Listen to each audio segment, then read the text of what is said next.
Thanks for staying with us. I'm Bill O'Reilly in the Miller Time segment tonight. Let's get right to the sage of Southern California.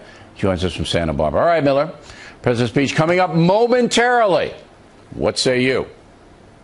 Well, the first thing I'd do is make sure that Jar Jar Biden was put down for the night. Somebody has got to pump a sedative dart into his haunch so he doesn't run on live in the middle of the speech and start doing the crazy Eddie thing. Second, as far as the president goes, I would tell him, like I would tell a young comedian preparing a television appearance live, that he shouldn't tip all the punchlines. I think he's going to give details. I think what we have with ISIS and, you know, the other terror groups is a premise problem. I don't think it's about the details. I think it's a premise problem. If I was him, the best thing he could say is, as of tonight, we're at war with jihad. Say those two words and the rest of it is all gravy. But, you know, as I was watching Megyn Kelly interview the tenured Tonto the other night, I remember thinking, you know, the world does look at us as Churchillian now. Unfortunately, it's not Winston, it's Ward Churchill. Right.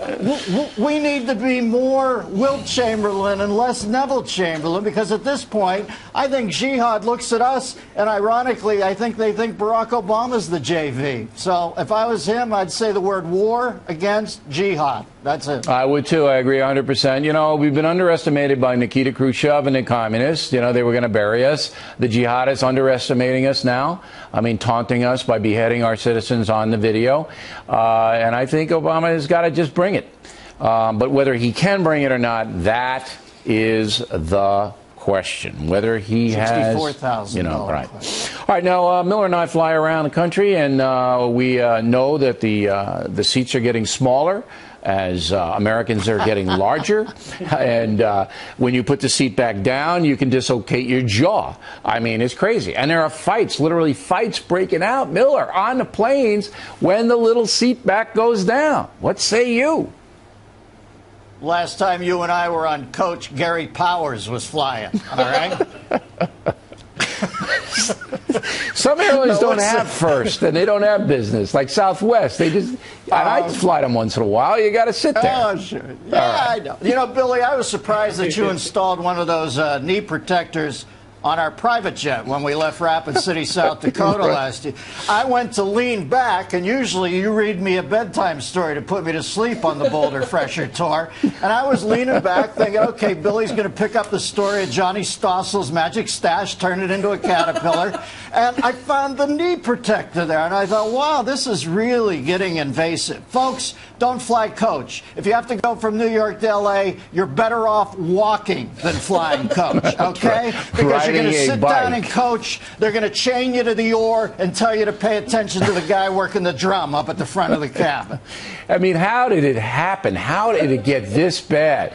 My father once forced me to take a Greyhound bus from Long Island to Fort Lauderdale, Florida. I mean, I thought that was the worst. You couldn't get any worse than that. Even getting off at south of the border and eating those greasy omelets. But now it's worse, as you say, flying than taking the Greyhound down to Lauderdale. Listen, Stretch, you couldn't even fit in coach anymore. Let's face facts, you know? You've got those extendo legs. So the simple fact is, be lucky you're flush and hosting the Factor, because you don't have to go back into that freak show. It's true. All right, Jay Carney, Miller and I have been on a camping trip with him. He left the White House, and now he's going to sign with CNN. And what do you think about that? Well, I think Jake Carney, in the job we see on the screen, has spent the last 6 years becoming very comfortable in front of a small group of 70, 80 people who completely agree with him. And that's perfect for CNN. That's about the audience he's going to have over there, baby. You don't see him as a threat to the power of the Fox News channel?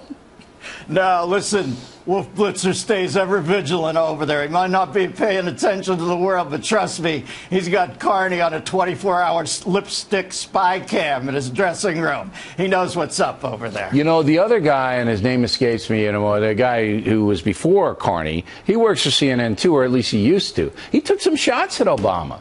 What's his name? Does anybody remember? Can you tell me in the year? Ron Ziegler? No, that was Nixon.